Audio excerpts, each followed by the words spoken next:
Marami nga nanghihinayang sa ipinakita ng Gilas Pilipinas sa Asian Games. Ano nga ba ang mga naging problema ng team at may mga pagbabago bang kailangan gawin?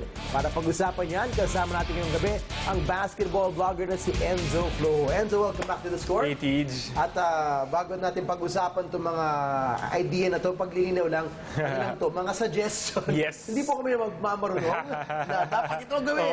Kumbaga ano ito kumbaga wala pa tayong case sa ganyan. Brainstorming. Brainstorming ka nga. Kasi everybody has free will. Maraming nagbibigay. Marami na nag-comment Unahin na natin yan. Okay. Ano ba, first and foremost, kailangan nating alalahanin, this is a different team from the FIBA World Cup. Okay? Nandun si Andre Blanch. Jason Castro was there. Dalawang starter yan. Okay? So, malaking bagay yan. Moving forward, sabi ni Coach Chot, nung nandito sila, pagod na pagod sila, bugbog sila, hindi niya alam kung paano ihahanda yung mga katawan nila physically, and then, grueling schedule. They only rested one day. Yeah. Diba? Really, one day in what, 5 or 6 games? Yes. So, putting that all into perspective, Enzo, anong nakita mo sa team na to? Anong naging pinaka-challenges nila? Well, kung X's na usang pag-uusapan natin, sa mga talo nila, pag makita natin yung stats ng mga games sa mga natalo sila, lamang yung kalaban lagi sa outside shooting. Sa 3-point percentage. So, medyo difficulty sila na depensahan yung outside shot ng mga Kazakhstan. Lalo na yung Korea na pumutok nung second half ng game na kahit lamang tayo ng malaki. So, yung isa sa mga kailangan nila sanang ma-improve, no? Pero kapansin-pansin rin na lalamang tayo early in the game, tapos towards the end ng game, fourth quarter, hahabol yung kalaban. At lalamang tayo ng malaki. Oo, mga double digits talaga. Even in the fourth quarter. Yes. So dun marami nasasaktan yun. Napapa-hashtag aray yung mga tao. Kasi merong ibang tao, ang pananaw nila, na kapag may team na lumamang ng double digits at natatalo sa dulo ng game, for most people, sinisisi nila ang mga coach. Dahil siguro dapat time out ka, may adjustments ka ng player or strategy. Sa pananaw mo, bakit nangyayari yun na meron tayong consistent fourth quarter collapse? Well, nasabi mo nga kanina, TJ, no? Nandyan na rin yung pagod, nandyan na yung 6 games in 6 nights na nilaro ng Gilas. Kung titignan mo yung team kasi, at yung sistema natin dito sa Philippine basketball, tayo may pinakamahabang pro season sa buong Asia. If not, sa buong mundo. Diba? So, pagkatapos ng napakahabang season na yan, yung grind, tuloy-tuloy until the World Cup. For the national players. For the national players. After that, konting rest lang. Sabak na sa Asian Games na tuloy-tuloy yung mga laban for 6 straight nights. No? So iba talaga yung bugbog na na-feel ng mga players natin dito. Add to that, yung biglaang change na hindi na pwede si Blatch, hindi pwede si Castro. So panibagong adjustment, panibagong preparation din yan. So ang daming factors talaga. Alright. Hindi pwedeng kalimutan ng basta-basta yung nangyari din noong Sabado. Yung naging controversial comments ni Coach Chotres post-game after Qatar na nagulat ang marami kasi kung dati natatalo, inaako niya ang responsibilidad na my fault, I'll take full responsibility. In that game, the first few things he said was he blamed Marcus Doutit on, quote-unquote, giving up on the team.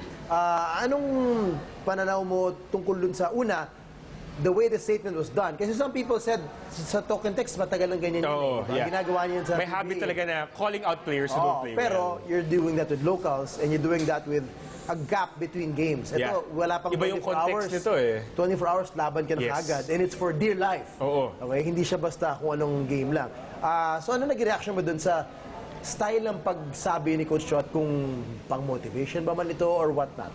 Well, deep inside, gusto kong paniwalaan na pang-motivation lang to, na parang he wants to spark something kay Marcos at sa buong Gilas team, no? Pero the way he said it, very public forum, tas yung choice of words niya, ang knee-jerk reaction ko, like a lot of people, sobra ako nagulat.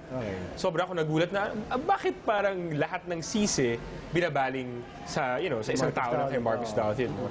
Upon further reflection, siguro nga, he wanted to spark something in the team, pero for a lot of Filipinos who tuned in nung game na yun, nasa social media, talagang hindi maganda sa panlasa nila yung nangyari. At hindi naman natin masisisi yung mga fans ng Gilas, no? Kasi after a heartbreaking loss to Qatar, makita mo yung ganung sinabi, medyo talaga hindi mo tatanggapin na maganda yung ganun. And then, add to that, the next day, binangko niya si Marcus Doutit for the whole game against Korea. on the very key game. Probably the biggest game of that group, of the journey. You can say that, no, because so much was on the line. Kasi nga, entry to the semifinals was at stake. For some coaches, they would delay disciplinary action, di ba? After the tournament na siguro or something player, like that. Pwedeng ganun, di ba? Pero yun, yung decision na bangkuin si Marcos, considering ito sa game na, again, almost won, laki na lamang, anong nakita mo dun sa decision na yun? Well, siguro rin statement ni Coach Chot yun na this player hindi masyado nag-perform in the previous game, so I'll do something different against Korea. Big risk yun for him, and it almost paid off actually. No? Laki ng lamang natin. I think umabot ng 16, 17 points yung lamang natin. And if not for the hot hands ng ibang Koreans off the bench, malamang nanalo tayo ng game yun. Sayang lang talaga. Alright. But again, okay, let's look at the positives of this. Playing all Filipino against Korea and almost beating them, would you think this will boost their confidence even more na, hey, kaya pala natin lumaban ng kahit tayo-tayo lang? All the more, pag bumalik pa si Blatch next year. It should, no? Kasi that was their best shooting game, actually. At ang ganda ng ball movement nila, ang ganda ng shooting nila ng game against Korea. Ang problema lang, Korea was even hotter eventually at the end of the game. No? Si Moon, sobrang dami nung, I think he scored 38 points in that game. But yun nga, yung kumpiyansa ng locally bred players natin, siguro dapat umangat because of that game. No? Moving forward, dapat yung mindset na yun na kahit bad game yung naturalized player natin or kahit wala siya, kaya natin makisabay at kaya natin talunin kahit sinong team sa Asia. Say something about Jimmy Alapag and what he has done for the national team, especially itong dalawang huling tournament, yung FIBA World Cup, itong Asian Games. Well, si Jimmy Alapag naman talaga ang embodiment ng #puso ng buong Gilas Pilipinas program. No? Yung pinakita niya sa World Cup, yung never say die attitude niya against sa teams dito sa Asian Games din, kita-kita mo, ramdam na ramdam mo yung kagustuhan niyang, manalo. Not for the team, but for the whole country. So talagang saludo kay Jimmy Alapag. Before sila umalis ng Incheon, meron na mga mabibigat na statement si Coach Chot Reyes about the whole system.